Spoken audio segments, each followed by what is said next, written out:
Welcome to No Player Connected. I'm your host, Professor Jam, or if you don't want to use my superhero name, you can just call me James. And we are once again joined by an expert in games that involve confusing time travel and making you cry, Clem. That is me. Did you mention that your human name was James because I called out that you were called Professor Jam previously? I did. Yeah, That's a little okay. callback for you. Thank you. Well, I didn't do it on the potty, did I? I did it via Discord after I listened to it back and realised that you were using a pseudonym. You don't need to talk about what you do on the potty. I think that's... you don't need to share those details. It's fine. Life is strange, James. Life is strange today. You said the line. You said the line. God, look to the fourth wall. Yeah. I do regret... That's one of the reasons I regret streaming this game instead of just playing it alone. And weeping? And weeping was every time something weird happened, somebody in chat would go, wow, I guess this life really is strange. Oh. Dude, I think, it's such a gorgeous game to watch. So I get, it's worth streaming. I've definitely watched playthroughs from other people. But at the same time, I think to really get emotion... I personally couldn't be emotionally impacted by something if I was also somewhat performing, even as casually as streaming is a performance. I think it would take me out of it too much. Yeah, that's kind of how I felt. I was playing it and I had heard a lot of people say that this game is very emotional, and so I was on the fence about streaming it, but I was like, oh, what's the worst that could happen? And then I found out, so we can talk more about that later. But We will. Are you willing to give a succinct summary of what this game's all about? We all know that succinct is my weakness. There's not a giant floating city this time to gush about, unless you gush about the diner we're in for 45 minutes. I could, but I'll spare the listeners. Yeah, this is a little bit easier than BioShock Infinite. So, Life is Strange is a episodic adventure game, which is very sort of story-based, where supposedly your opinions matter, but we can talk more about that later. About the protagonist, Max Caulfield, obviously that's a nod to Holden Caulfield, who comes home from being in the big city to her small town and reconnects, or wants to reconnect with her ex-best friend, Chloe, who's been having a worse time than Max has since she moved away. There's a bit of tension between them because Max didn't really write to Chloe at all, even though she wanted to. Teenagers are complicated. And then she starts going to... The reason she's come back to her small town is to go to Blackwell Academy, which is famed for its photography. She wants to study photography. So she starts going to school there again and discovers at this point, after arriving back in her small town, that she can time travel. And that's Life is Strange. It's I come home, I learn that I can time travel, but then stay at high school for, I don't know how long the time period is that Life is Strange takes place over. Is it a semester, maybe? It's a week, I Oh, thought. shit. Okay, Yeah, well, that's too much that happens in that week. I could be wrong. It could be a couple weeks, but I believe it happens pretty fast. Oh, that really changes how I feel about a few things, but yeah, okay. It's a week in the life of a new time-traveling 18-year-old who's sort of somewhat a little bit a story, a coming-of-age story, but also not. It's a lot going on. I think I did a good job. Did I do a good job? Yeah, you did a great job. I mean, that's You're that's my not the little story. Yeah. That's not the story, but that's what it's about. It was made in 2015 by the developer Don't Nod, which is a palindrome, obviously Don't Nod, and it was published by Square Enix. Facts. I'm putting some facts in. I was to sort of help balance out my terrible storytelling skills. I would have no idea if you were lying to me. If you were Naughty Dog acquired the studio in a merger and then sold it to Square Enix, I'd be yeah, all right, I believe you. Oh no, I know the facts. I'm just bad at telling the stories. I think you did a good job summing up the story there. Yeah, you're Thank welcome. you. Anything you would add? Just that Square Enix they're French, right? Yeah. That would explain... I heard someone say that explains why the school system is a little weird in this game. Because it's... they're 18 and 19, right? The students depicted here. but the school is like a weird hybrid of a college and a high school. Or at least it feels like it to me.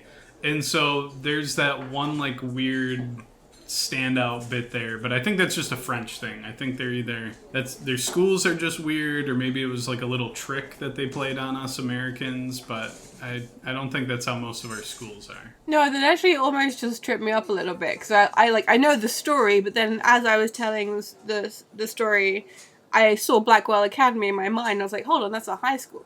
But she's 18 and she's like, this is a post-high school like photography course that she's taking, and it did trick me. But I think perhaps, I don't know, this is me talking out of my asshole. I think one of the reasons for that could be, I know like Don't Nod was really inspired by a lot of indie movies that might be at Sundance, 90s TV shows, Twin Peaks and Buffy. And I think because of all of that combination, a lot of those things take place at like American high schools, like Juno, for example. And that might be why visually it looks like an indie movie, but also like the setting might be adapted slightly to be more of that familiar space that we see in a lot of like teen indie movies. Yeah, it's got that weird vibe of it's still college, so you're trying to find yourself and you're on your own and you're figuring out your identity, but all of the imagery is still high school, if that makes any sense. And so it's a weird combo to me. But it works. I think it works. It's fine. I'm happy with it. Don't change anything. If you're listening, don't change it now. Too late anyway, probably. But don't change it on our behalf. Ignore James. Yeah. Everyone else does. With the remaster, do not separate the high school and the college. They must remain conjoined. Do you know what? I saw that you were playing the remastered version and I wasn't, and I was a little bit curious. But I don't think mine looks any different than what I saw on your stream. Yeah, Jar Jar Binks looks better in the remaster. They definitely... I think they got rid of the puppet and the little animatronics, and they just CGI'd everything. Okay. Speaking of the college and the school bits, do you think they captured the feel of college decently in this? I think they captured the feeling of high school decently from the perspective of a British person who has always wanted to go to an American high school and idolized American movies. Yes, but I don't really know as much about an American college life. I think like typically if you see college in movies, it's just like frat parties, right? And there's no frat here, so outside of that I've got no clue what I should be expecting. So right. I think you're the expert on that, James. Wait, did you go to college? I went to university. Oh, that's the same thing. Yeah, I know, but it's a British university, an American university, like culturally very different, I would expect. I don't know. High school definitely is. Like, we don't have groups. We don't have the jocks. You know, we don't play sport here. Like, that doesn't exist. We don't have the band geeks. We don't have interests. So I was gonna say, what do you guys do at school aside? Like, obviously you've got class, but like you hang out with each other. We right? just like smoke cigarettes behind the bike sheds. Not now, it's vaping, obviously, and like get like drunk. I think like that's British. We don't really have interest. Like we don't do theatre like because obviously we're very like stoic, calm, collected, private culture. Because so Monty we don't Python. Have those were the kooky guys. Why do you think they were so popular? They were the only different people. Do you know? Like that's where they stood out. We don't have theatre here. I mean, we are renowned for London theatre, but I mean, like in high schools, you don't have that. Like there's no like my drama club was like 8 people, and they never put on a play. You guys love the big showmanship stuff, so I'm assuming that university is like has a similar like shtick. Well, I mean, I think in American media, like your stereotypical college is usually, or what they show in media is like one with a really big football team, and maybe you're at an Ivy League school, so it's fucking huge and the campus is beautiful and stuff. Not saying that my campus that I went to wasn't beautiful, but like I would say my college experience was kind of similar to how Blackwell is, where a lot of people are just cooped up in their little dorm rooms, and sometimes you come out and they're more social in this game than I was in college, but the feel was still familiar to me. Like I felt like when I was playing through this game, obviously I wasn't a teenage girl and I didn't have to deal with nearly as much drama as Max does, but it was still very weird walking into the dorm rooms because that's how they look in real life. I was like, whoa, I'm visiting. It's like visiting my friends back in college again. And I don't know, the way people act is very accurate to an American college student. I don't know. In some ways it's accurate, other ways it's definitely over the top. Like, hey, brah, I'm totally blazed right now. Like that, I don't know, at least the people I hung out with didn't act that way. But I think that, and it might be a little bit too early to get into any criticisms of Life is Strange, but for me, the biggest hurdle, and I think for a lot of people, is just the way that they talk. It doesn't feel very realistic for any era. It's awful. It's off-putting. Especially, like, I think I was an adult by that. I wasn't 16, that's for sure. Like, I was an adult when I played Life is Strange for the first time. And it was almost an impenetrable hurdle. Because it was just...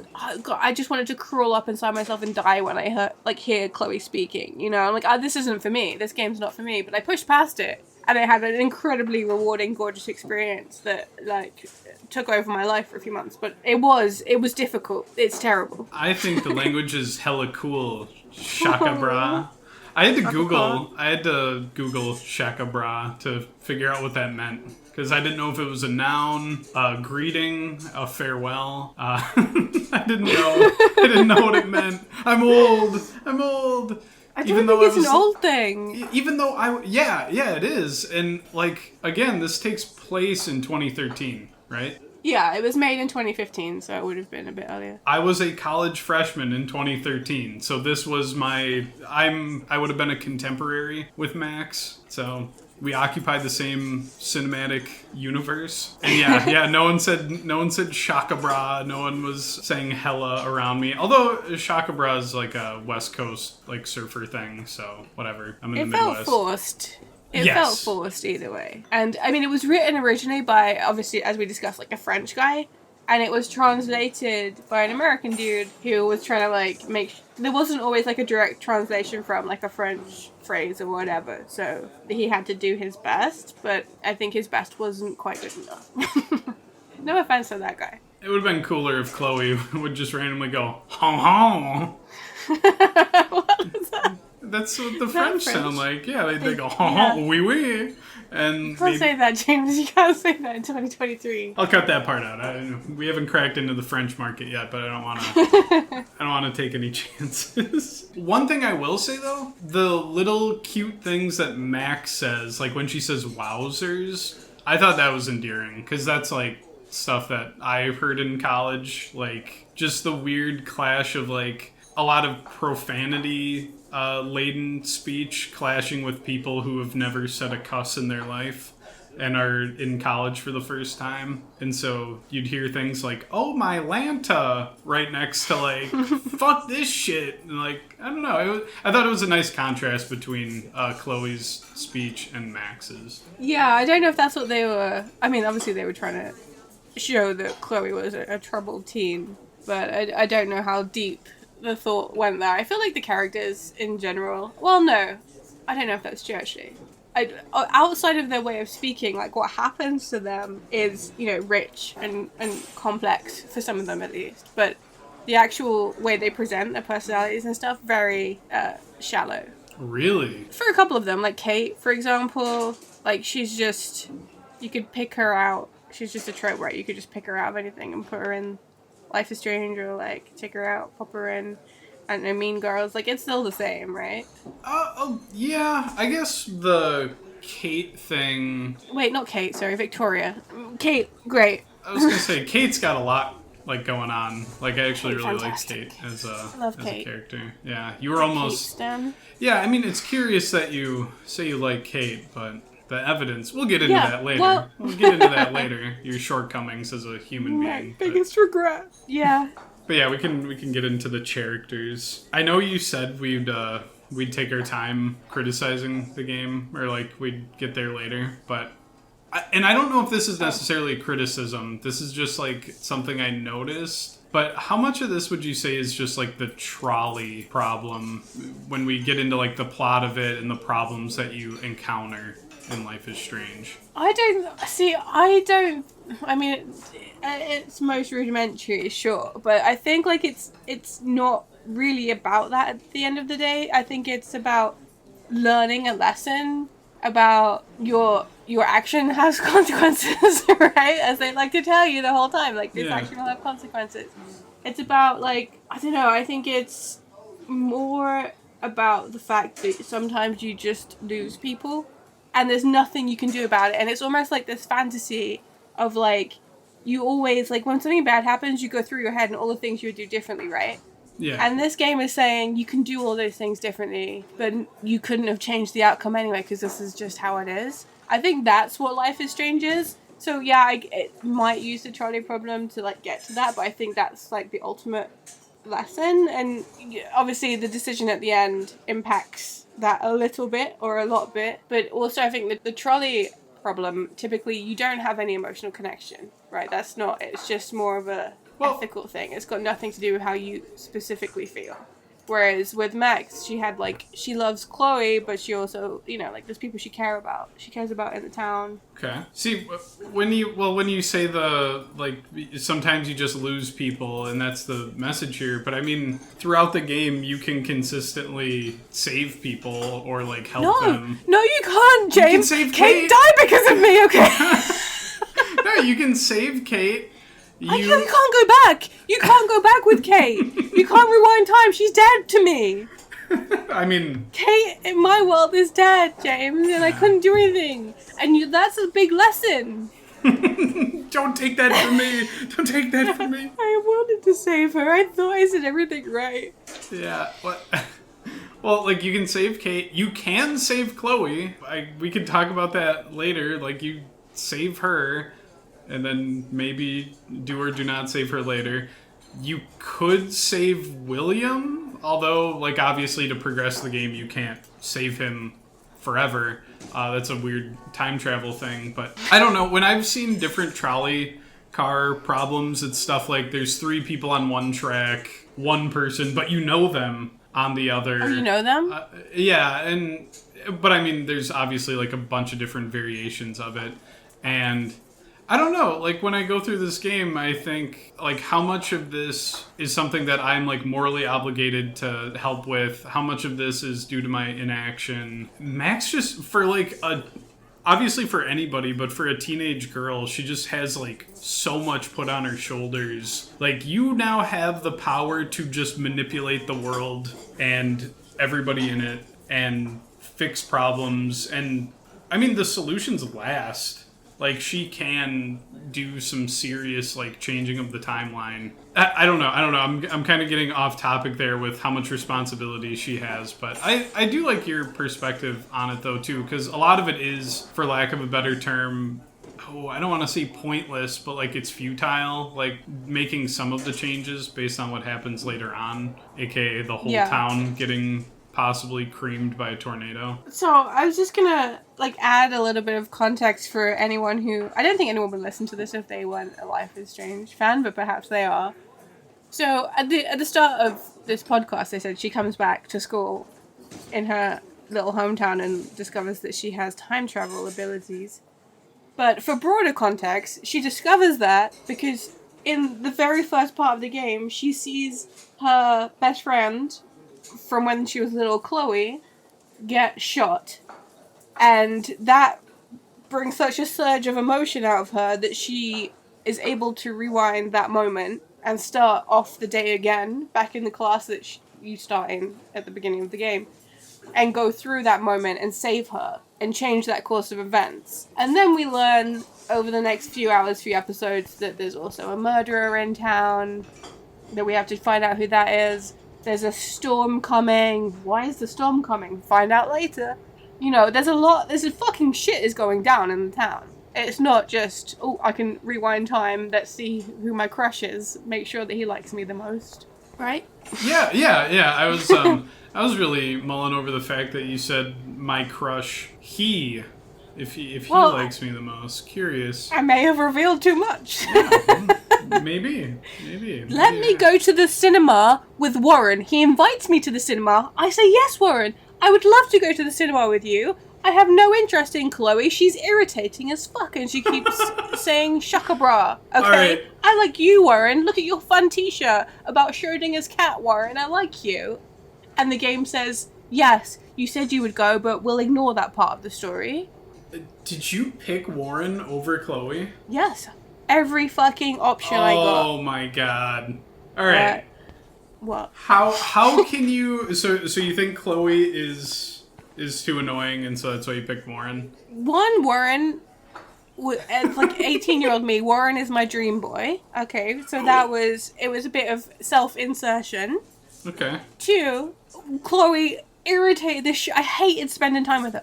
She's so irritating and grating, and like everything that she is about is like, so I know that it's because her dad died. Okay, I get that. She's had like a shit time. But for me, playing the video game, I'm not super empathetic to that, at least until like episode 3, I think it is, when that is the biggest fucking most soul destroying thing I've ever had to do in any video game ever.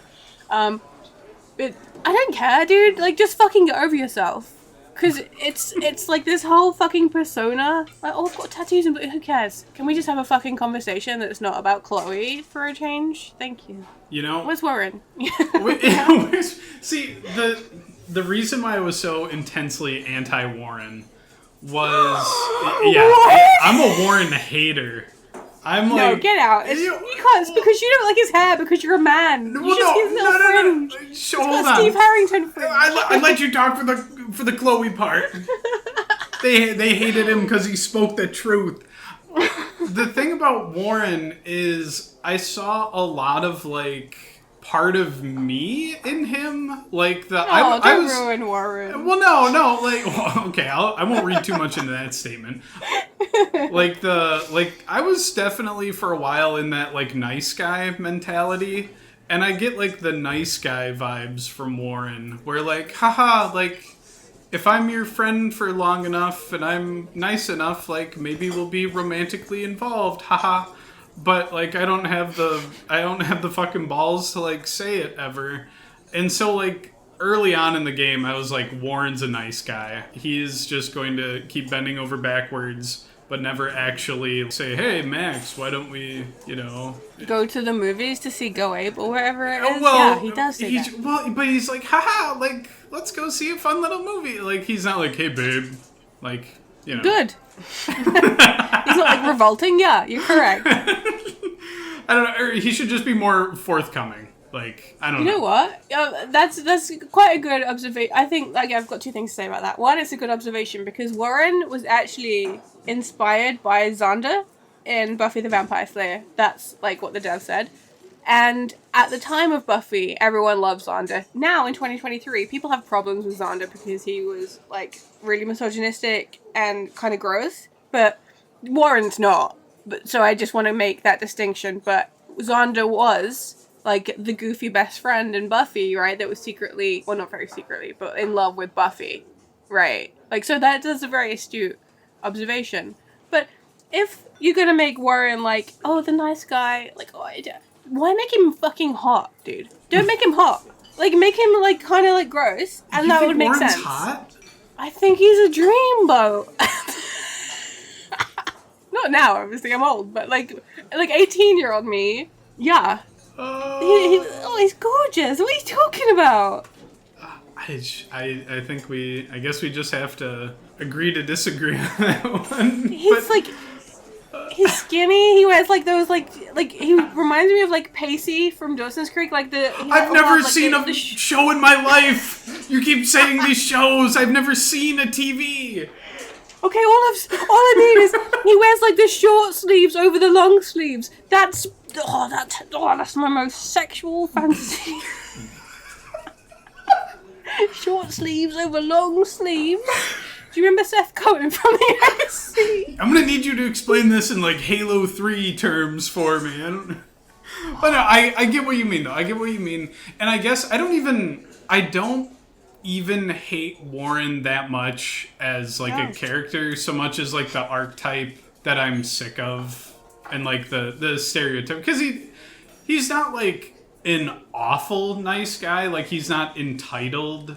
He is pretty nice to Max and Chloe. He sticks up for them, but it's still just, I would have liked a more complicated character than the do-gooder nice guy guy friend that it's pretty clear has feelings for the main girl. I That don't sort know of what thing. you want out of him, dude. Do you want him to be a dick? Like, he's a nice guy. I want him to either not be interested in Max and just a friend, or I want him to, like, be forthcoming, be like, hey, we've been friends for a while, but I was wondering if maybe we could be something more. And then maybe there's just an outright rejection or acceptance there. You're in the middle. You're in the middle with this, and they're being cowards. Just like every nice guy out there, you gotta pick a side. What's wrong with waiting to see how things slowly develop naturally? I'm a fan of that. Well, how long is he gonna wait, though? Dude, you just told me at the start of this podcast it was only a week. Damn you. Damn you. Well, hold on. The events of the game take place over like a week, but she's been at Blackwell for like, I want to say a month or two. Well, you're changing your story now. No, I'm reciting the story how it's been told. So I don't know. Warren's okay. Warren's fine. I think you've budged my opinion of Chloe though, because the whole can we talk about something that isn't Chloe? That's fair, because everything is literally about how her life sucks. Maybe we talk about Max's interests. Oh, pictures are pretty and cool. Right? And like Rachel Amber, like... Oh my goodness. I understand. Yeah. Dude, what? Go on. Well, you have strong... No, I just meant like, oh my god, yeah, like we get it. You liked Rachel. Like, Max is here right now. Like, doesn't that seem a little rude? Exactly, that's my point. That's exactly what I was going to say. Everything about Chloe frustrates me. And I don't find her attractive. And not like as a straight person, just she's not my female type. Like if there was like a hot girl, maybe I would change my mind about this a little bit, but not really. Like, I don't find her attractive. I don't find her personality attractive. She's irritating. She's self-obsessed. I don't see what she's bringing to the table here when you've got Warren. Sweet little Warren asking you how you are. No. Oh, that is pretty funny. You know what? You've convinced me. You've convinced me. Although it's too late. Arcadia Bay has been destroyed. Wait, you chose Bay over Bay? Okay. So I guess this is kind of like the thing with Warren, where I'm more annoyed with like the concept than the actual guy. I don't like it when movies or games give you like the fun person that you're with who unfortunately you have to sacrifice them even though they make you so happy for the greater good. And I was like, you know what, fuck that. I'm gonna be happy with this friend of mine that I've been on wacky adventures with. I'm gonna let the town fucking blow up or get blown away or whatever. Also, it's a giant fucking tornado. How did you not notice it coming? You should have all evacuated. So, yes, I guess in the timeline I chose, everyone in the diner gets blown up by that gas explosion, and people get hit with flying debris. Wow. But at least I'm with Chloe, who you've now tainted for me. So now I'm going to be in an unhappy marriage with her for the rest of my life, and all my friends are dead. Yeah, precisely. Dude, I can... Like, everyone... When I did a lot of Reddit, a lot of YouTube after finishing Life is Strange, because I wasn't ready to like leave it behind yet, so all I could do was watch other people play it and talk about it. And everyone was like, oh my god, was it Bay or Bay for you? I couldn't decide. I was just like, fuck off, Chloe. See you later. Like, no hesitation. But like for a lot of people it's like this big like, oh, dramatic. I mean, I get it, it's a dramatic moment, but like not, I didn't give a shit. Two ways. But the storm is coming because Max creates the storm with her time travel, right? Like, she fucks it up, like in a butterfly effect scenario. That's where the butterfly is. That's Warren propaganda, I think. He propagated that theory to drive a wedge between Max and Chloe. So it doesn't surprise me that you bought into that. Oh, it's chaos theory. It's chaos theory, bro. As a scientist, I believe I'm on Warren's side of it. Sorry, I didn't go to the Fire Walk With Me concert and I was at home learning, okay? I was at home studying. I'm going to use that, I guess, I'll impart that to other people. Yeah, if someone's moving in on your girl, just say that a tornado's going to wipe out town if they don't pick you over her. So I'm just surprised. I thought you were a like pragmatic kind of guy. I thought you would have been like Arcadia Bay 100% of the time. Choose the Bay. Fuck Chloe. oh, if it was real, 100%. It was more of just what a refreshing opportunity. Like, because normally Okay. I would say in most games and movies it would be a tearful goodbye, but I know you have to let me go, Max. And then, the sacrifice. So, but the town is saved, and maybe we can move on. And Max holds Warren's hand, and they go to the movies or whatever. Whatever. Lame. Let everyone fucking die, and I drive away with Chloe into the sunset. I feel like that moment is Chloe's only redeeming moment, right? She suddenly realizes that she's been a dick for the entire game. And she's like, oh, actually, I deserve to die. And you're like, Oh my god! I've been praying for this moment, Chloe. I don't know if a troubled teenager acting out necessarily means she should get shot in the bathroom, but that's just me. Well, I'm just saying, like, she accepts that her life is not as valuable as like the entire bay. She's doing the trolley problem, and she's the solo guy on the track, right? And she's not the guy that shifts the train to the other track. She's on the track and she's shouting to the guy, you know what? Just fucking give it to me, because I've been on this track too many times in the last week. That is true. She's a big track fan. She's been on there. But, like, okay, so if someone told you there's a town of however fucking many people on the coast, and there's a hurricane coming, and it's gonna wipe the town off the map, but if you put someone on a sacrificial altar and killed them to stop the hurricane, would you do it? Do I know them? What? Does it matter in this case? Yeah, like, I'd kill a stranger to save strangers, of course. Okay. Is that something people struggle with? Well, I mean, for me, it's like, how come people didn't get out of town? Like, why do I have to... deserve to die, actually. Why do I have to kill someone else who's innocent to make up for your incompetence? Like, you didn't see this giant tornado coming and leave. Sure, but it's Chloe's fault the tornado's coming by being saved. And probably, therefore, it was brought on very suddenly. I don't know anything about weather. I'm not, like, a weather guy. That's not my... I don't jive with weather. Yeah, but... like, it seems sudden. Yeah, girls with dyed hair cause hurricanes. I think I read that on Fox News or something, so... I think this is grounded in reality. That is the only... As far as I can discern, there might be... Like, there are tiny changes, but that's the only real decisions matter part of the game. Despite people saying it's a decisions actually matter game. Like, your decisions with the Kate conversation, for anyone listening, Kate is suicidal. She's standing on, like, a height and she's going to jump off, and she's having a conversation with Max, and the prompts in the conversation that you choose can save her, change her mind, or they could not, right? But Right. you don't ever try to... I mean, maybe you do try to make her jump, but there's no, like, horrible options. It's just you have to pick the best option based on what you know about Kate from playing the game. So, like, it's not really a decision. It's more like a mini game, right?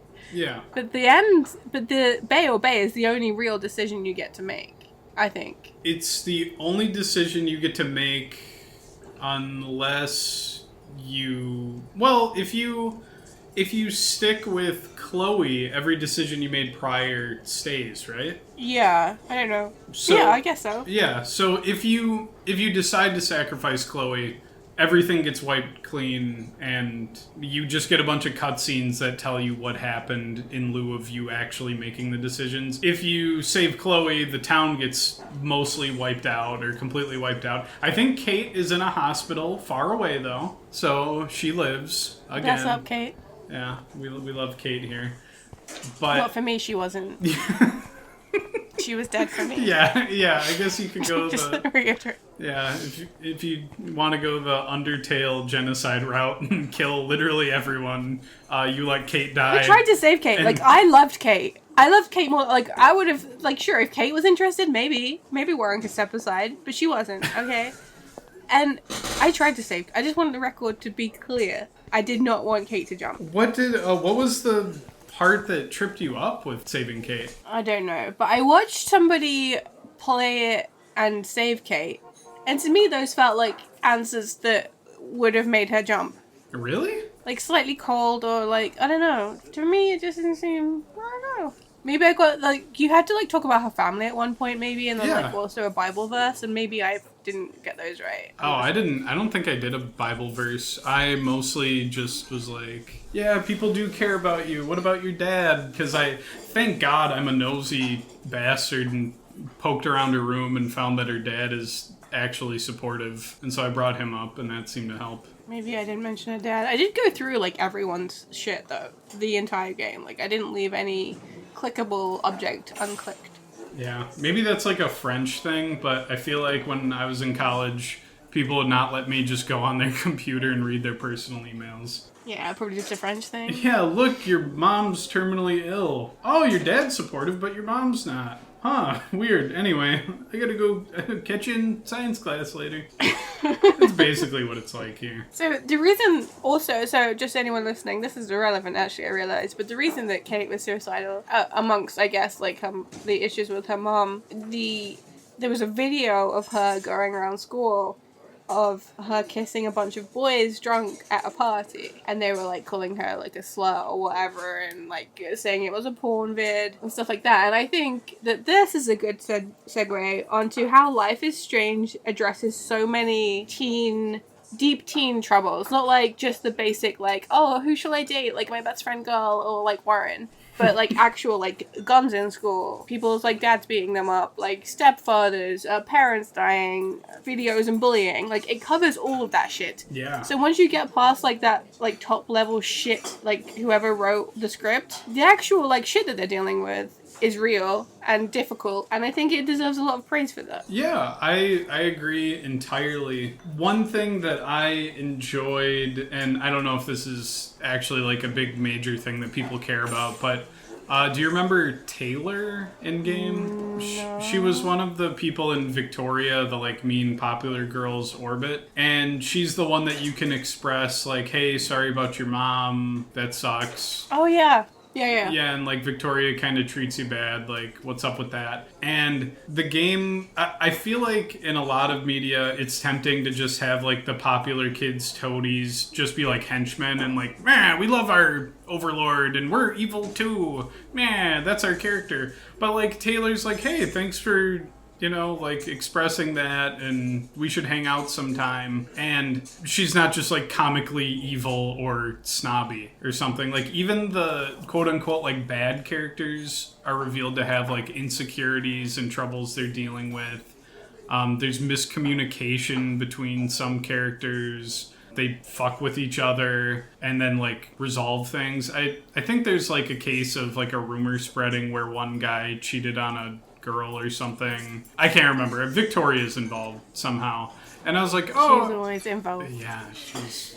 But I don't know. I like the complexity. I like that it's not just, here's your good guys, here's your bad guys. There's some nice characters or ones that you'd assume are nice that give you an attitude. The girl with the drone is the one I'm thinking of. Oh, God, I hate the girl with the drone, dude. Like, no, I didn't actually come over for your drone. I'm just clicking on everything in this area, and you're one of the clickable items. I don't give a shit about your stupid little drone. So, like, get off your high horse about drones, dude. I'm living in 2023. There's drones everywhere now, okay? Are you good? Dude, I wish you hadn't brought her up, actually. It's annoyed me. Well, I know she's your main competitor for Warren as well, so I know this is a sore spot for you. But, like, in a lot of stories, you'd be like, oh, jock bad, nerd good.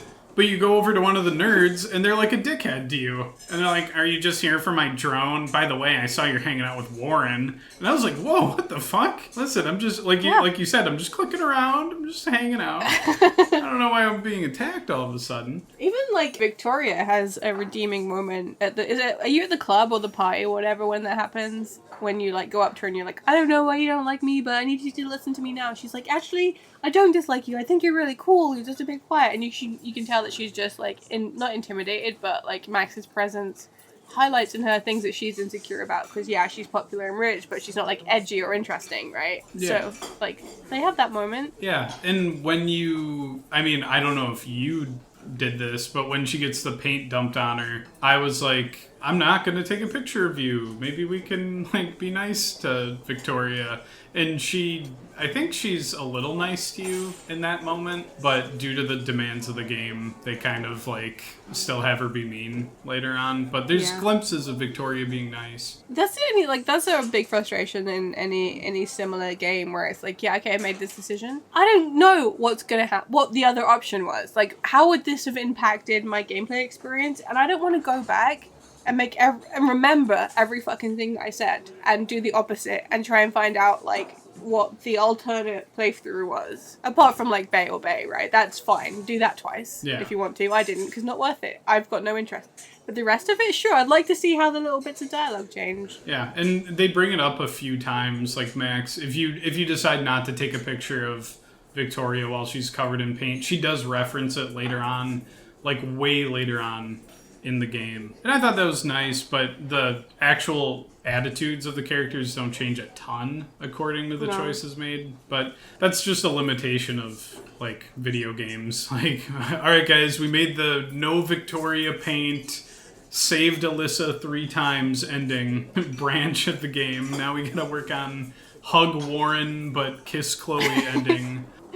It'd be cool. It'd be cool to have, like, a distinct path for almost every decision, but that would bloat the game quite a bit. It would, but I mean, I guess I'd also just like to know, like, which of the decisions which have a considerable impact. I just want to know where the differences lie. I do like the breakdown at the end of each episode, though, that'll tell you, like, how many people picked whichever option. Yeah. Did you have any, like, crazy outliers there? I definitely did, but, like, to ask me now, I would not remember. I don't know if I can check them still, or how. I don't know what they were. I can really twist the knife in your back with one of them.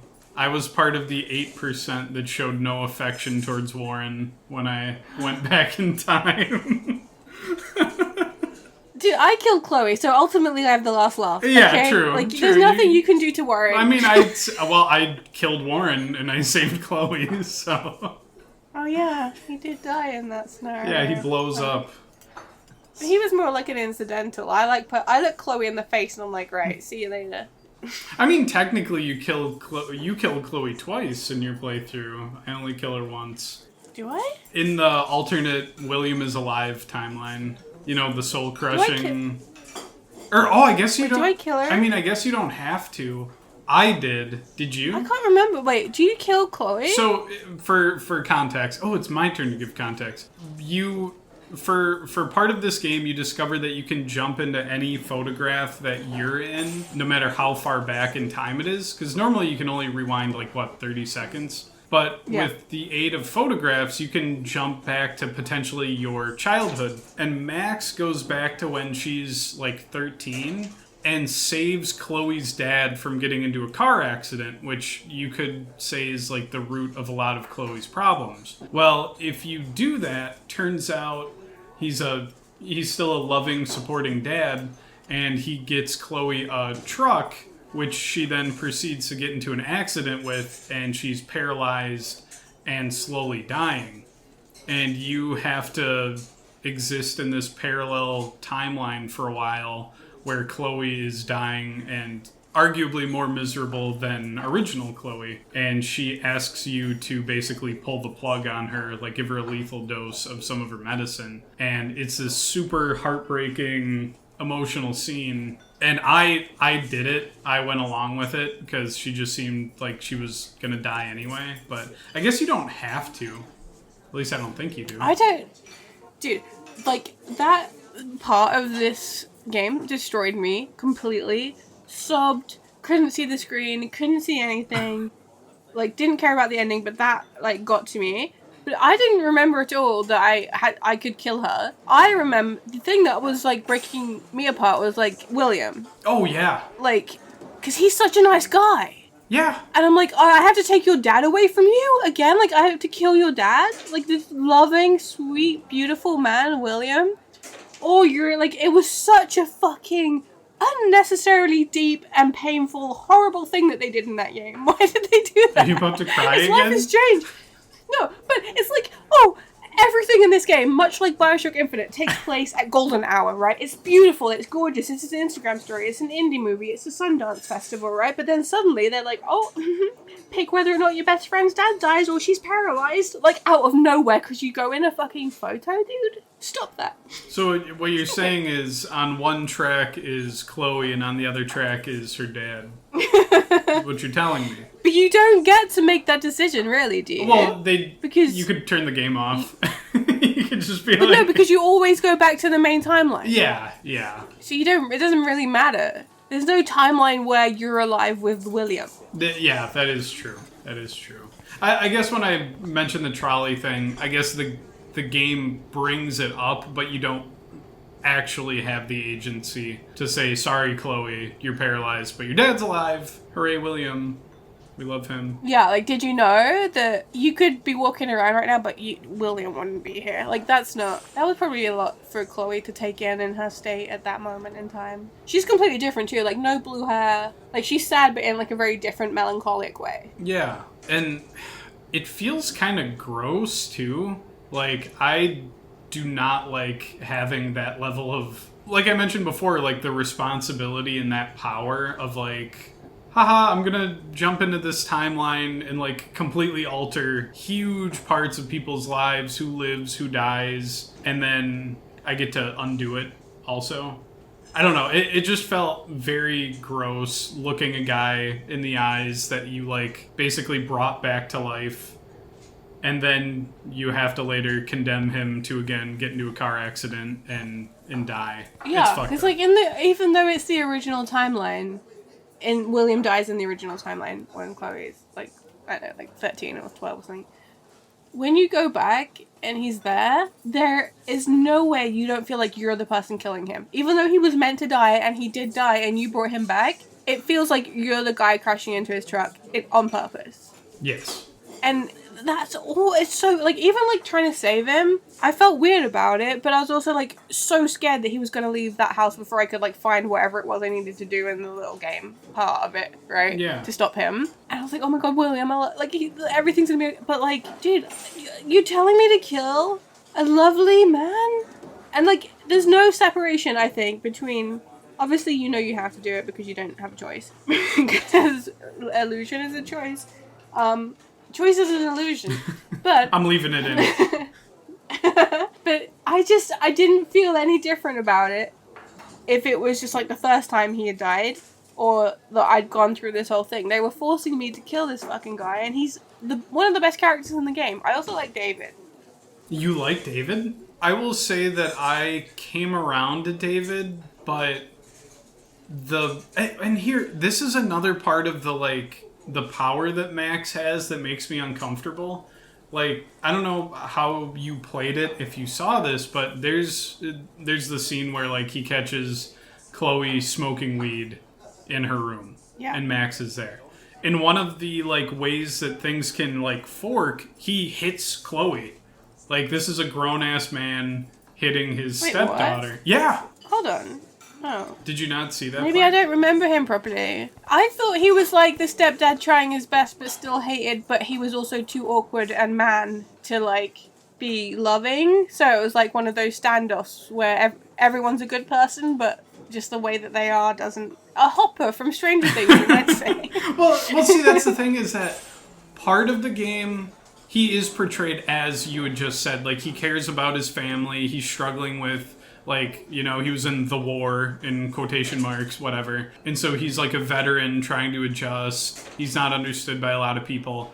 Other times he's infringing on people's privacy and he's like harassing young women at the college and interrogating them.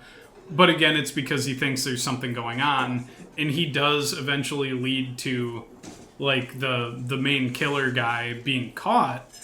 But... yeah, there's a scene where he just hauls off and hits Chloe, and I'm like, well, that irreversibly changes how I view this guy, even if he didn't actually do it in the timeline, because I reversed it, and I was like, whoa, what the fuck, we're not going down that road. So I reversed time to where he doesn't do that, but I'm left with that image of him now, and I think that ruined the character for me. Like, even at the end. I didn't remember that. Well, it may not have happened in in your game. Yeah, I just thought he was like awkward, misunderstood man that's quiet and hides his emotions. Yeah. And doing his job, you know. Like, and he's too awkward to realize that, like, being creepy to teenage girls, he didn't see it in that way. He's just like, I'm doing my job. You know, nothing will stop me from doing my job. I will yell at Kate Marsh. I will. She knows something. But yeah, that was a part where I was like, shit, I wanna like David, and I still cheered for him when he's fighting the killer. But yeah, I was still like, you hit teenage girls, so I don't know if I can root for you that much. Back then. That's the great thing about this game, is that the characters are complicated. Like, they didn't just make David all bad or all good. Like, they play into the cliche of, like, conflict between stepdad and stepchild, but he's still, like, an interesting dude to talk about. Like, in my playthrough, he gets sent to a hotel because I tried to get him separated from, what's his wife's name? Joyce? Yeah, Joyce. I was like, fuck this guy. Like, this guy's awful. And he gets thrown out. And he kind of admits that he's being a dickhead. And I was like, well, you know, at least he can acknowledge his mistakes instead of just being like a caricature and continuing to just be cartoonishly awful. Yeah, I think Joyce is a little bit one-dimensional. She's lovely, gorgeous, support Joyce's decisions, incredible mother, incredible friend to the family. But, you know, she is just that role, isn't she? She's just sweet, lovely mother, very strong, works herself to the bone. That's her character. Yeah, I wish we could have seen more of Joyce. Me too. Although I am looking... But she's here today. Yeah, I was going to say. We're, like, way into the episode now, but she's at the Two Whales Diner, which is where we're hanging out for this episode, and she's stuck in a purgatory. Should you have explained that? What, that we're just hanging out in here? Yeah, is that like something that you need to explain at the start of every like podcast episode, like the premise? Not necessarily. It's not that big of a deal. But yeah, Joyce is stuck in an endless loop of fixing up some vittles for everybody, and yeah. I never really thought about her character too much, but I guess that's because she is pretty one-dimensional compared to everybody else. But some people are like that in real life too. They're just good, hardworking people that are nice. I feel like Zoolander right now describing some. She's nice and hardworking and nice and good. I think that's a really good like observation actually, because people always criticize media by saying, "Oh, the characters are so one-dimensional." I work in an office, right? Tell me how many of these motherfuckers aren't one-dimensional in this room right now, because they're all fucking boring as shit, dude. And ultimately, that's accurate to life. People aren't interesting. That's going to be my Life is Strange. People aren't interesting. Episode 1. Everyone's Office. just a trope. Yeah. Well, I do know some people that are, like, interesting without being, like having some dark secret behind them. Like, I know some people who are just nice, like Joyce. And it's like, oh, they're cool, and you can have a conversation with them. But, yeah, they're not going to, like, once I hang out with them long enough, be like, I killed someone in the war. I do heroin. I'm setting up a surveillance system. I'm an evil artist. No, like, there's just nice people out there. And that's fine. There's like 8 billion people. A lot of them are going to be caricatures and very similar to each other. We can't all be different. There's not enough, like, combinations. And some of them are babies. Your RNG isn't strong enough. Yeah. Some of them are ladies? No, babies. Oh, some of them are babies. Yeah. Oh, that baby was so one-dimensional. Ugh, what the God. hell? 5 out of 10. Oh, you shit yourself again? Yeah, real original. Get out of my house. Ooh, I have a character question. I don't know how we're gonna fall on this. I don't even know how I feel about this. Is Nathan as much of a villain as he is first made out to be? Yeah. Okay, we're the same then. Okay. Well, okay. Next question. Yeah, well, because they try to... Okay, again, context. Nathan is like your troubled son of a rich guy who's not getting the support that he probably should, and also he's got mental health issues. And also he brings a gun to school and shoots Chloe. And towards the end of the game, it's revealed... spoiler alert for Life is Strange players who have not made it to the end of the game but are listening to this anyway. The seemingly chill art teacher is actually a serial killer who took Nathan under his wing. And he's like, oh, I was like a father figure to Nathan in a way. Blah, blah, blah. And I think they try to write it off like, oh, maybe he corrupted Nathan a bit. But I just could not give two shits about Nathan. Yeah, I think, like, it's... Okay, Nathan's a massive cunt. He's a dick. He brings a gun to school, and he uses it, and he's working with a serial killer. Okay, great. But, oh, he has mental health problems, and his dad treats him like he doesn't exist, cares more about his money, whatever. Okay, so... That adds empathy to the situation, but it doesn't stop him from being a cunt. Yeah. Like I understand more, like, what turned him into that. He's just not a cunt for no reason. He's just a cunt with reasons. That's it. You can't forgive that shit, dude. Like, especially in today's climate, you bring a gun to school. There's no world, there's no timeline that Max could create in which I feel sorry for this kid. Right? Yeah. No. That's... To bring in a different piece of media, I kind of feel that way about, like, Theon from Game of Thrones, where I'm like, I don't like this guy. I don't think I'm ever going to like this guy. He fucks over everybody, and pee-pee poo-poo, mean dad. And who cares? He, like, lit 2 children on fire or whatever. He's awful. So... Yeah, because people... I empathize with the situation. And people that, like, forgive him or feel sorry for him, like, whatever. Think of how many people have the same circumstances as him, but don't do those things, right? Yeah. Are we saying that everybody in his circumstance becomes a massive twat? No. Oh, then it has to be a little bit of Nathan involved. So you were more in the Life is Strange fan spaces, because I'm a newcomer, you know? I'm a fake fan. Yeah. I just played it couple weeks ago. Actually, it was just this last week that I finished it. But were there, like, the Nathanites, any Nathan sympathizers out there?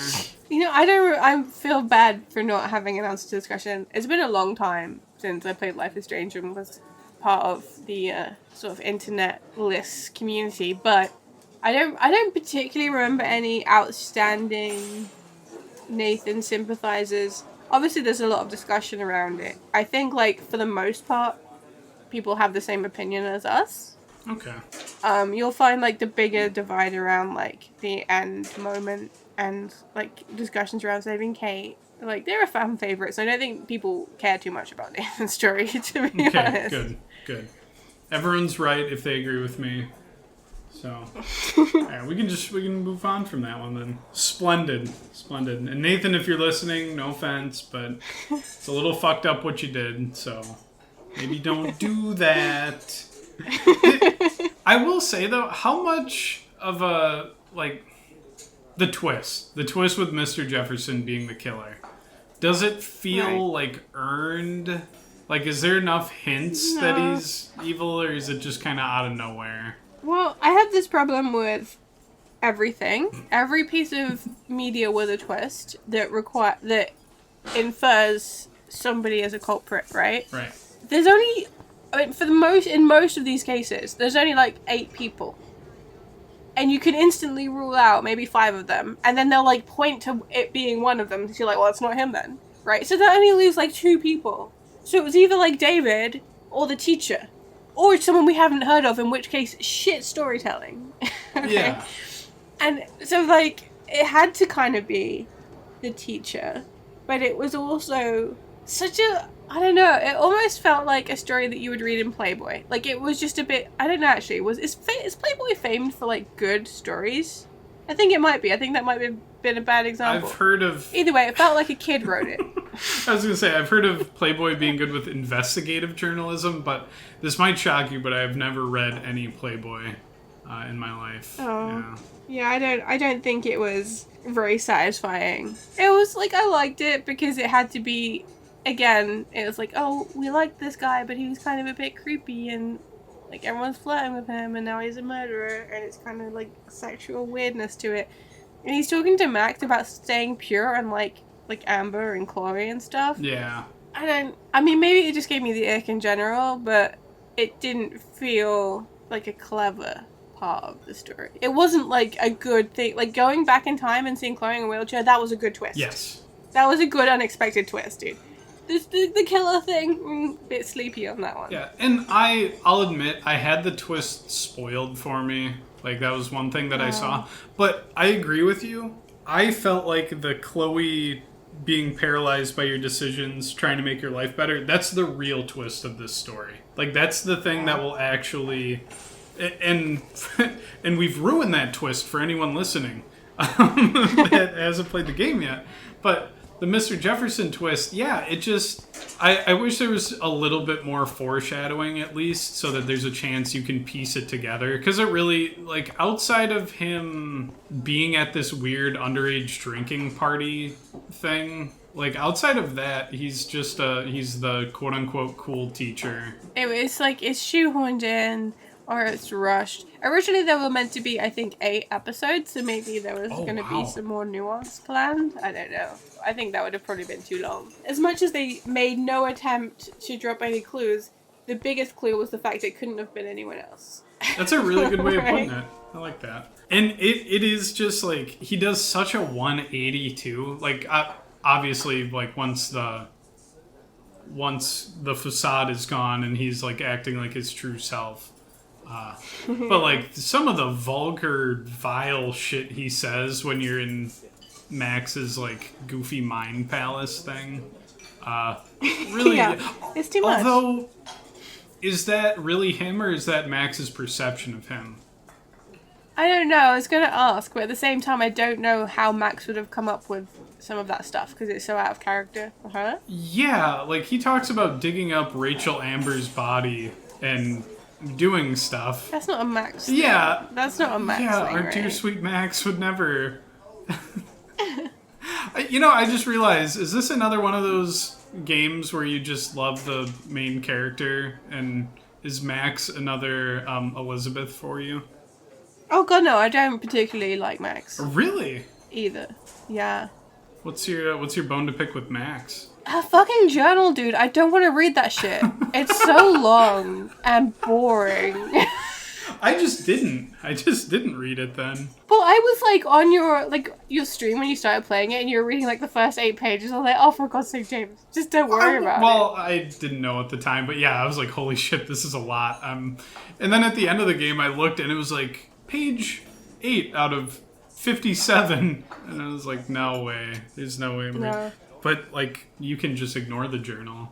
Well, yeah, it's not just that. I think like again, a lot of media that's concerning teenagers can either be like for adults about teens or for teens about teens. And like this had like a weird like general audience aspect to it, I think.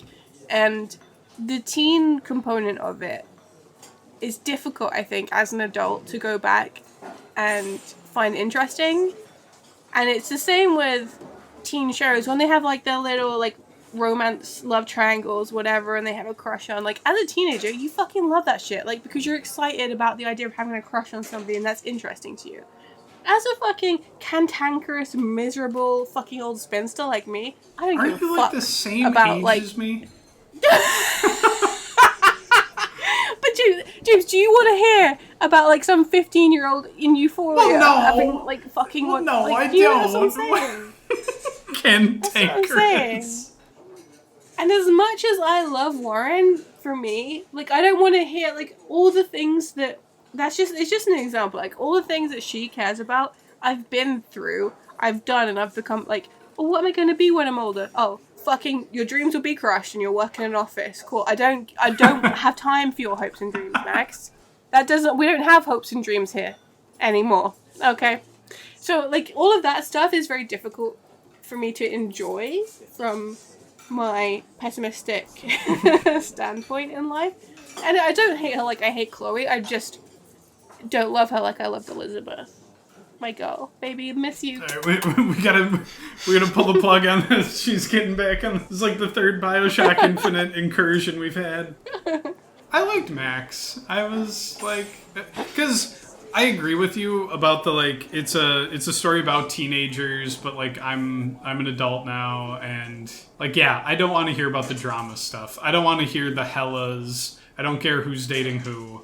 All that stuff is irrelevant to me. But as far as main characters go, like I enjoyed Max. She was fun. She's nice. She's not like trying too hard to be funny. And if she is, like sometimes she's self-aware and like groans at herself. It feels very 2013, the humor. And I don't know, since I'm literally like a college freshman the same time as Max, I guess I give her a little bit more leeway there. I think for me, the main issue was Max, and this was necessary for the mechanics of the game, is that she's so plain and nothingy, right? She doesn't have much of a personality. She had to be that way in order for all of the players' decisions to make sense, right? Imagine if you were controlling Chloe and you were like made an empathetic or decision or something that was like selfless. That wouldn't make sense within her character, right? Whereas with Max, you can paint yourself in, you can self-insert, and you can also make any of those decisions from the decision tree that they give to you, and it's still within the realm of Max because she's such a blank canvas. Yeah. I think she's a blank canvas so long as you are still altruistic. I guess I didn't take any, like, I didn't go the evil Max route on anything. I still got the general vibe of, like, she's, not to sound like Jefferson here, but she does have that, like, naivete about her. And she's overall nice, and she's vulnerable a lot with people. She seems like she's genuine. And so, but yeah, you're right that she is still pretty bland or blank. That's fine. She's nice. Max is nice. Yeah, Max is nice, and that's about it. Max is nice. Yeah, no problems with Max. If I was going out for a drink, a burger, whatever, she can pop along. Yeah. I'll ask her about chiaroscuro, or however you pronounce it, and the gyrotypes. I already know the answer to this question. I'll just fucking dive into the maw anyway. Who's your favorite character in this? Chloe. Bonus points if you don't say Warren. Don't say Warren. I'm trying to think of another character. Like, there's not that many. I mean, you got Alyssa. William. Yeah. Oh, Nathan, Jefferson, Frank, Pompidou, Joyce, Brooke, the drone girl. Yeah, none of these are really doing it for me. It's gonna have to be the big W. The big dub. Best clothes, best haircut, sweetest text messages. Yeah, the short sleeves over the long sleeves. Long sleeves, yeah, I hadn't forgotten. Wow. He's dripped out of his mind. Who's your favorite character, James? I mean, you've flipped the script on me. I think due to the complexity, even though I don't like him as I wouldn't hang out with him, but as a character, I think David might be my favorite. Just because there's so much going on with him and the different interpretations you can get from him based on what we've seen. As we demonstrated, because you said you didn't remember seeing him hit Chloe, while that permanently changed the way I viewed him. Yeah, but it doesn't mean I didn't see it. I might have just gone, yeah. Yeah, no, I think David's my favorite character in terms of how the characters are written. But in terms of characters that I like on an emotional, personal level, no, obviously not.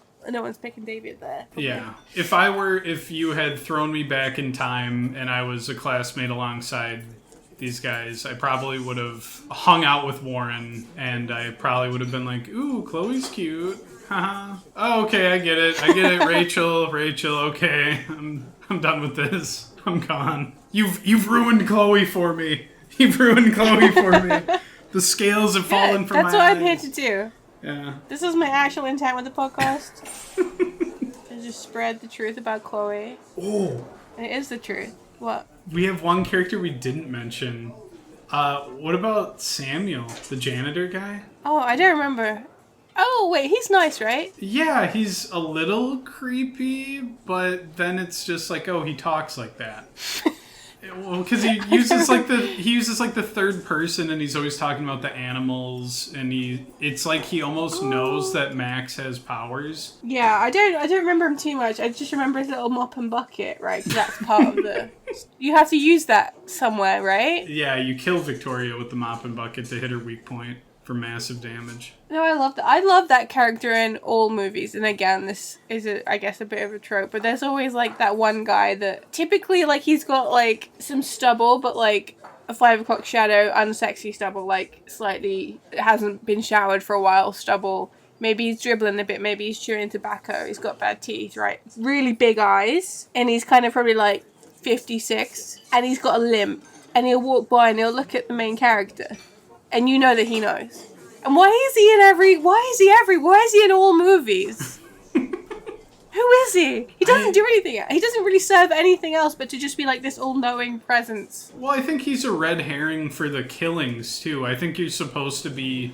I think, like, it comes down to him, Jefferson, and then, like, people can have their pet theories about David and maybe somebody else. But I think he is like an early red herring where you're supposed to get creeped out by him and then be unsure. Because yeah, he's talking to himself, or he's not talking to himself, he's talking about things in the third person. And he lets on that he knows that Max has some sort of power and connection with Arcadia Bay. I never once suspected Samuel. Oh yeah, it never occurred to me. If someone likes animals, they're not a killer. Sorry, like that's obviously not. Who's next? I've got terrible, terrible news about many world leaders throughout history. Didn't Hitler kill his own dog? I think he loved his dog. Like a lot. I don't know. Yeah, I would never. Samuel, that's again, when I was saying, like, they don't give you any option but to think it's Jefferson. Samuel's too nice. Take the squirrels away. And maybe. Maybe. I also just like janitors. Yeah. Yeah, well, I didn't know if you had more about janitors. I was kidding, but the fact that you said yeah in such a way, I was like, oh, I didn't know this was like a common thing to like. Well, as a teacher, I view janitors as like they're the unsung heroes. Like they keep everything working. They do the shit that other people don't want to do. They should be paid way more and respected way more. And so when I saw Samuel, I was like, there's my guy. Yeah, same as like waitresses. You love them. Yeah, Joyce, I see you. I think like the janitor in most movies, much like he is the knowing guy. But the janitor is always like helpful. Janitor will like save the girls running from the murderer. He'll be like, come in my closet, you know? Very comforting. Come into my safety closet. Whoa, this guy seems trustworthy. What's like the most striking imagery in this game, in your opinion? And you can't say Chloe like suffering in a wheelchair. You have to pick like a scene. A scene? I mean, I don't know if I'm going to be able to remember like a specific. Okay, again, me love America. Me love all thing I see. Okay, I love the diner. Yeah, exactly. 2 whales. You said to me, "Where are we going?" I said, "We're gonna do the podcast in 2 whales." Because that shit, I would just bask in the glory of being in the diner, and I would just look out of the window and look at like the school bus and the cars driving by. Because that's all I ever dreamed of. That's all I ever wanted. So that's just the entirety of Arcadia Bay, which is meant to be like in Oregon, and it's based on a place called, I think, Astoria. Oh. And mixed a little bit with a place called Garibaldi, which is a little town near Astoria, because Astoria was too big. So for me, it was just like role-playing, living in those places. That was cool. It wasn't a specific... I mean, maybe if I played it again, I'd be like, oh, hey, this is cool, and I should have mentioned that. But like right now, I'm like, no, it's just all a delight for me. Like driving in Chloe's car, walking along the tracks, which was like an homage to Stand By Me, you know, like when they're going down the train tracks into the open, because obviously Stand By Me was filmed in Oregon also. It's just all lovely. Yeah, I love that episode of Buffy. I'm sweating. I'm sweating more. Did you have, like, obviously you wrote that question down because you saw some stuff, I'm assuming, that was, like, really cool. Not necessarily, because, like, the Nathan one we slam dunked and agreed on. But, no, I did have one thing that kept popping up in the game, but that's because I'm a total softie when it comes to animals. And also I thought it was, like, a very striking thing was the whales that were on the shore like dead. Like that was just a very ominous, just incredibly sad image to see these beautiful animals that are hopeless and dead right before a tragedy is about to wipe out the town.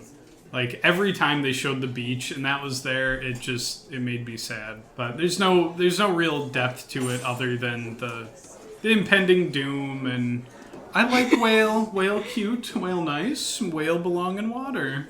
Why whale sand? Why whale dead? Put whale back in. Me scared of whale though. Big underwater, yuck for me. Well, whale on land, run away from whale. Whale no feet. Until the whales start getting fucking launched by the hurricane, and then you see them like in town. But that's still so sad. But yeah, the diner thing, I really do want to like just the cafe in my hometown is right by the only traffic light intersection in the whole town. And it's like right in the center, so you see all the traffic going by, going to the school, going to the stores. I love small town. American life is just so fascinating and lovely to me. That I did just sit in two whales, much like we're doing now. Yeah. You get some pancakes, maybe some chicken tendies if you're so inclined. When preparing for this episode, I went to Two Whales, and Joyce was like, hey, what do you want? Do you want, like, pancakes? Like, waffles? Or, like, sausages and bacon or something? I was like, oh, shit. No beans on This toast? have made the story different? Yeah. Like, even then, I was, like, paralyzed by decision. Like, oh, God, I don't want to pick the wrong one. That's why I have Emma order for me anywhere I go. I can just get decision paralysis. Everything goes blurry and time freezes. I don't think it affects your story, probably. No, I wouldn't say so. Still, it was nice to be taken back. Yeah. Joyce hides a gun in your pancakes if you pick the pancakes route, and then you pull it on Frank later. It's pretty badass. Yeah. One's laced with fentanyl. I never got that option in the first time. Oh, I think Frank might be a better question than Nathan in terms of sympathy. Because initially I was pretty, like, annoyed with Frank, and he's a scumbag. Like, he literally pulls a knife on two teenage girls. But, I mean, I don't know if he actually tries to use it when you're at the junkyard, but the interaction at his trailer when his dog can come out and attack and it just turns into a shootout, that really made me sad, because I saw Frank die alongside his dog like 8 times, I think. I was terrible at that part, but how'd you feel about old Frank? I was like ambivalent to Frank. I like Frank's character and a lot of stuff, and I think I talk about every character as the generic character across all media. Yeah. But what really got to me is at Chloe's funeral, which you never went to because you saved Chloe. I saw it on YouTube. Oh, you did? Yeah. Well, Frank and Doug turn up. Yeah. And I love that. I think that's really sweet. Like, Warren's there also, don't know why. I kept waiting for him to, like, reach out and touch my hand. He didn't. Again, yeah, maybe you're a little bit right. He is a pussy. Hold my hand at Chloe's funeral, Warren. That's one of the few places I'd be like, don't do that, Warren. Oh, really? I thought, no, like, comforting That's not the me. place. That's not the... Well, It's okay. comfort. It's a comfort hand. Okay, comfort hand. Okay, fine. Yeah. But Frank is, like, slightly away from everybody, obviously, because he wasn't invited, but he's standing near a tree with his dog, and I'm like, oh, Frank's a good guy, really. We love Frank. Yeah, I mean, Frank's complicated. Like, yeah, he's dealing drugs to children, or, well, I guess they're adults now. So, I mean, it's still, like, an unregulated drug trade, and he's, like, loaning money to people and getting aggressive with them. But he cares about people. He cares about his dog. Did you tell him that Rachel was drugged using the drugs that he sold? I think so. He fucking falls apart. He's like, Yeah, he's a good absolutely guy. devastated. Well, I still don't know if I can call him a good guy, but at least he's human in this. I think a lot of media shows like drug dealers as this ultimate evil, and they've like cast aside their humanity. Like, no, they're still people. Like, they still feel things. So, like, Nathan made horrible decisions based on his circumstances, did not forgive the other. Frank is probably just getting by. Like, maybe he doesn't have a choice, right? He just needs to make money, and this is the life that he's fallen into, and that happens to people in the real world all the time. But he's still, like, got a good heart. So, like, yeah, he does something slightly questionable. But he doesn't want to hurt anybody. People do drugs of their own accord, right? Like, it's their decision. Yeah. He's just a provider. And life's dealt him a shit hand, but he's a good guy, unlike Nathan. Shit hand, shit guy. Although, how old is Frank? I don't know, like 40 maybe? Oh, see, think? That's the other thing, like, oh, I loved Rachel. Okay, Frank, how old was Rachel again, and how old are you? Frank might be like 26. It's hard to tell because he's a cartoon. Well, yeah. Yeah, I didn't understand because he's like a video game, and so is his girlfriend, so that was like the one, like, the drugs, whatever. The fact that you're however old, like, slime ball and you're hanging around teenage girls, that I viewed more as like a character flaw that weirded me out. He's not hanging out with them, right? Like, isn't he just giving them drugs? He's taking pictures of Rachel, like, scantily clad, and I thought they were an item at one point, too. Oh, yeah. Yeah. Yeah, no, you're right. Yeah. Maybe he's young. Maybe he's like 22. I like how it just keeps getting... Maybe... Well, no, because I'm just thinking, in American movies, you know how, like, 35-year-olds play 22-year-olds? Maybe they got a 35-year-old cartoon to play the 22-year-old That's guy. what I'm thinking. Like, they make 18-year-olds. They'll get, like, a 14-year-old, and it might look 18. But then the moment you cross, like, that threshold, suddenly it's a 36-year-old playing. He's... Like, if you were a fan of Dawson's Creek, you'd be familiar. I did some Googling. He's 31. Oh. And now, the actor or the cartoon actor or the cartoon he's playing? The cartoon character. Let me just look up Rachel real quick. 18. She's 19 in the missing persons poster. So I guess if you wanted to say, like a sister. No, he's. I don't know what's happening between them. Rachel's old enough to make her own decisions, maybe at 18. Yeah, I'm still raising an eyebrow. I'm still gonna raise an eyebrow. If it was a human 31-year-old man flying with an 18-year-old girl, I would be so repulsed and disgusted and go on one of my rants about how I hate all men. Right. Absolutely all men. No exceptions. But it's a cartoon, and he's got a dog that he likes. So in this scenario, I'm a little bit more freewheeling with it. I'm a little bit more accepting. Yeah. Oh God. I'll still say he's yucky, but I like his dog. So he's probably just like, I don't want to make excuses for a disgusting old man hanging out with an 18-year-old. But does he have like any affection in his life? Like, is he just talking to whoever he can talk to? Like, he just needs anyone. Maybe he should talk to women his own age. I mean, fuck. Yeah, I just like Frank because he looked cute at the funeral with the dog. Not cute in a Warren way, just like nice guy. Another character you can feel conflicted about, but yeah, maybe just join like a local bowling league or something. Frank, hang out with people your own age. Stop pulling knives on girls, that sort of thing. Maybe he's like emotionally stunted because whatever trauma he experienced was at like 16, so he's never really stopped being 16 in his head, you know? No, I think that's you should. What they say, right? I think you should join the bowling league. That's my answer. Right. That's my answer to all mental health issues. Is join the bowling league. Nathan Bowling, Frank Bowling. Yeah.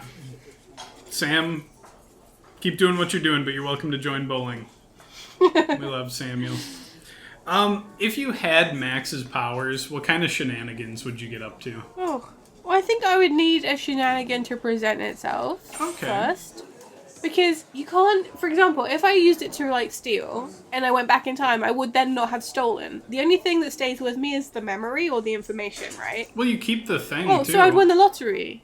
No, you're like, no. Yeah, if I stole money and went back in time, I wouldn't have the money. Yeah, because you do that with Frank's keys. He puts his keys on the table, you grab them, he chases after you, but then you rewind time and the keys are in your pocket, and he doesn't have them anymore. That's just poor stories. That's terrible. That's ruined it for me. I forgot. No, that's not. What's the explanation for that? How does that work? This isn't a Bill and Ted scenario where you can, like, imagine it and it happens because you've gone back in time and done it. Like, that's different. And you, like, there's another thing, and again, one of the flaws of streaming this, Max basically teleports, too, because she'll, do you remember when you break into the principal's office, you, like, blow open the door, an alarm goes off. You walk Yeah. into the office and then rewind time so that you don't blow open the door, but Max is still in the office. And then she can just open it from the other side.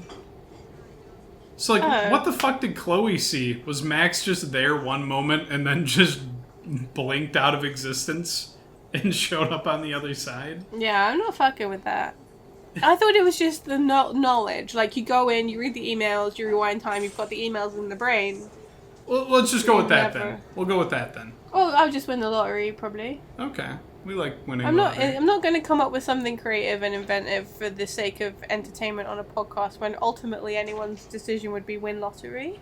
That's kind of what mine would be too. So I'll I'll take that. I'll win the lottery. Sorry, I just want to be a millionaire for free. Yeah. Take a picture of myself, do a bunch of cool stuff, and then zoom back into my picture, win the lottery. An easy answer. Oh, probably like if I spent a lot of time. But she only gets like 30 seconds, right? Or are we doing like full photo? Well, you could do the photo one too. I was gonna say, like, do you have any photos that you would jump into to go back in time? Oh gosh, probably, but maybe just to watch as like a bystander to just relive like a happy, like joyful time, and probably cringe, to be honest, the same way as I would a Facebook album.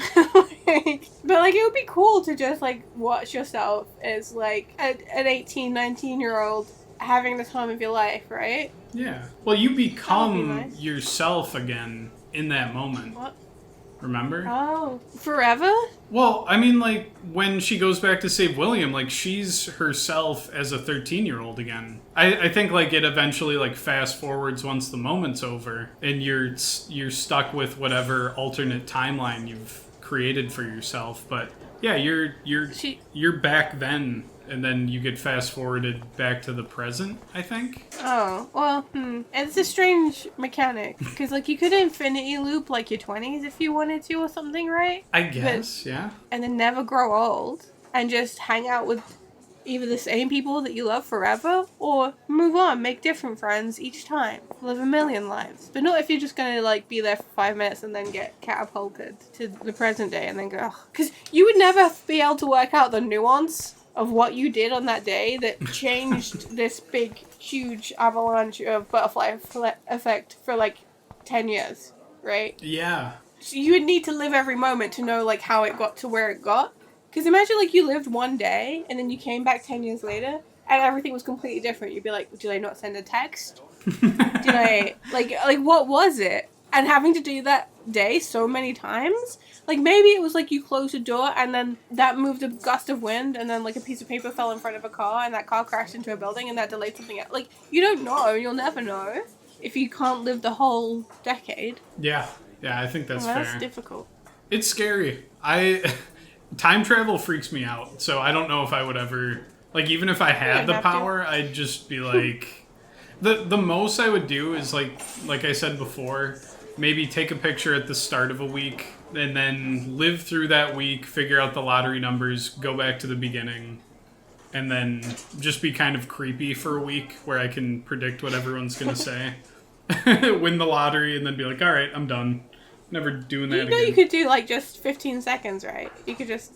Well, or I don't know when the last moment is that you can buy a lottery. Well, I was gonna, like an hour before, right? I don't know. I've never played the lottery. I don't think you have to do a whole week, James. I think a week would be good, though. It's a fun little...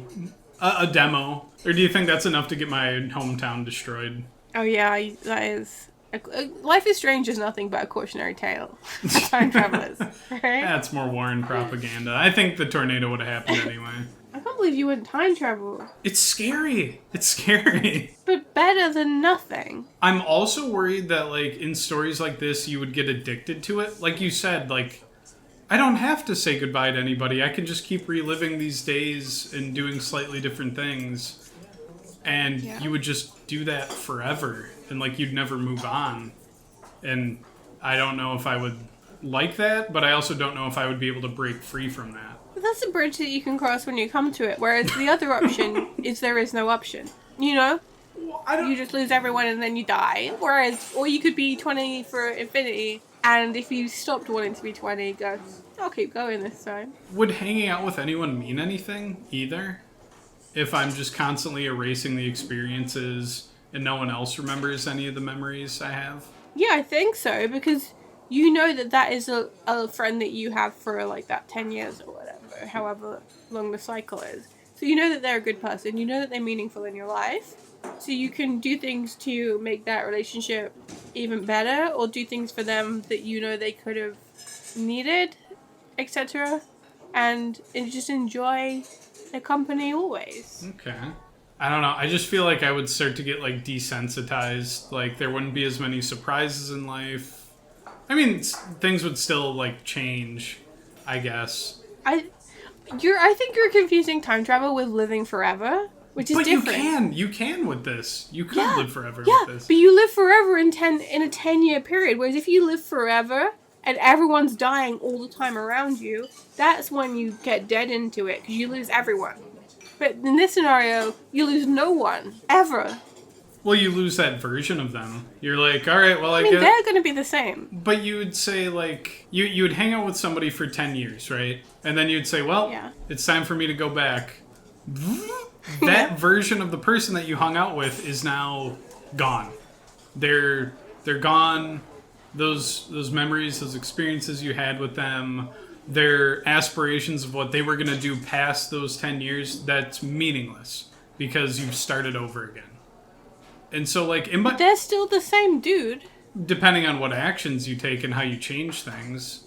And if they're the same dude, then why would you do it again? That's silly. What a silly question. A strong argument. You've cornered me. Like, people at their end of their lives, right? They're like, oh, I have to say goodbye to everyone I've ever loved forever. Or I could be young and healthy and fit with everyone I love again. I'll do that one, right? Yeah, I see that. And it's the same person. Like, this isn't a movie.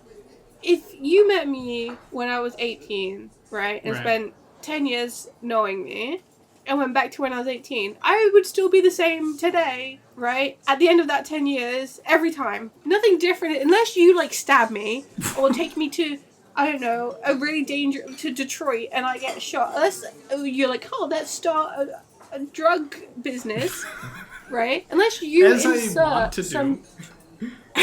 some catastrophe to my life, I'm otherwise going to be the same person every time.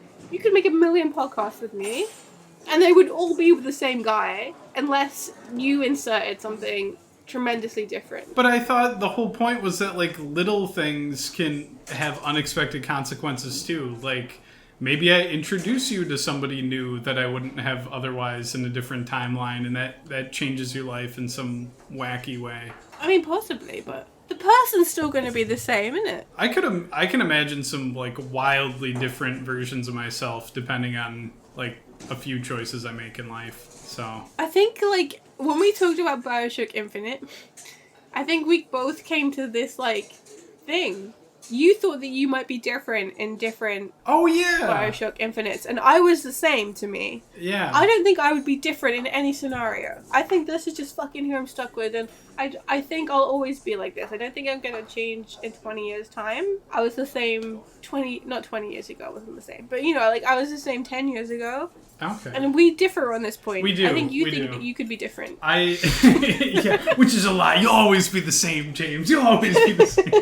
I guess we've wrapped back around to that argument in a very, very roundabout way.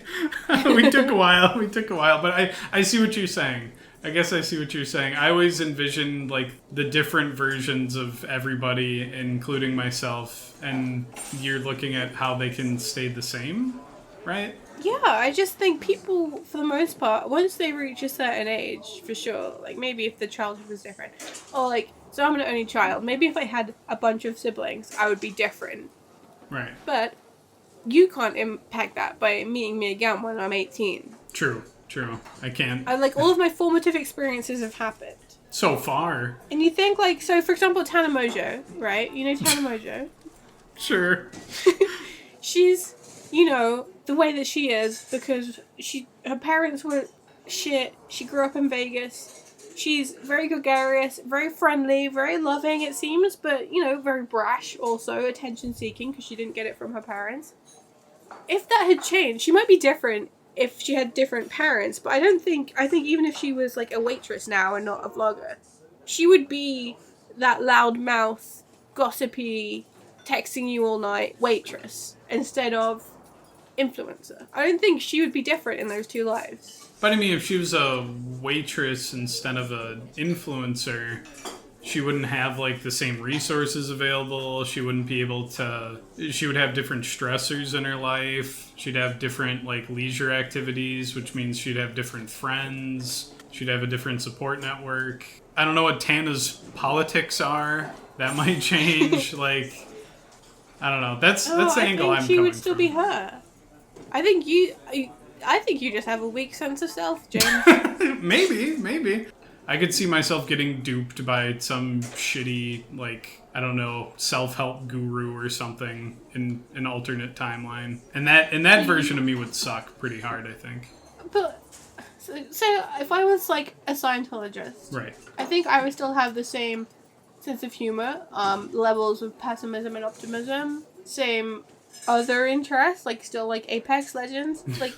I would just also be a Scientologist and probably talk about that a lot more. But I don't think talking about something as an interest is the same as me being having a different personality too much. See, I would come at it from the angle of if you're a Scientologist, you're probably going to become socially isolated. If you're, I don't know what the church's stance on Apex Legends is, but they may try to restrict like what sort of things you do in your free time, and hey, maybe you should spend some more time with your fellow churchgoers.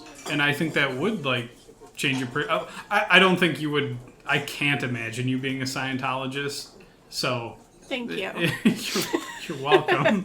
But that's one of those cases where I feel like that would be a major change, where I wouldn't see you as the same person if there's a Scientologist Clem in a different timeline. I'd be like, whoa, I'd want to see how different she is if she fell into the Church of Scientology. I think I would just talk about different things. I mean, there's no way of knowing, because no one's ever been two people. Speak for yourself. But... Anyway. Back to Life is Strange. Was there any further questions? I think that was kind of the bit that I wanted to get into at the end there was... What would you do with those powers? But I guess I'm too afraid to use them. I think it would fuck me up too much. And you want to win the lottery, and I would probably also just use it to win the lottery, and then say I'm good. Yeah, and obviously it's something that you would take it as it comes, right? Like you can't say, "Oh, I would use it for this," because you don't know what's going to happen. Yeah, that's true. But shit would happen. You'd be like, "Oh, pop back." Yeah. It doesn't happen now. Yeah, maybe do a little rewind, and then I have my own funny little adventure. It's rewind time. Get Will Smith to say it every time? Yeah, that would rule, and then I'd look at the camera and say, I guess my life really is strange now. Did you have anything to say to the people who let Kate die? Like, anything about their moral failings? Or Let Kate die? Ooh, yeah, that's what they did. Let Kate die? Yeah, they let Kate die. Okay. Hi everybody who had to sadly unfortunately experience Kate's death. I'm so sorry you had to go through that. I know you did everything you could. We all did. Just know in another life she's still walking around. She's still doing her little thing, you know? She's happy somewhere. In James's game. Yeah, in my game she's fine. Yeah. Provided the disaster radius from the hurricane wasn't too large. Otherwise, sorry Kate. Sorry. Bye. Yeah, bye, Kate. But yeah, that's the end here. Do you want to shout out anything, plug anything, bring up any games that you want to dissect with me in the future? I would love to dissect more games with you in the future. I don't have any games coming to mind right now, apart from Disco Elysium, but that's a lot. It's too much. What? Emma's playing it right now, and I'm probably going to play it sometime this year.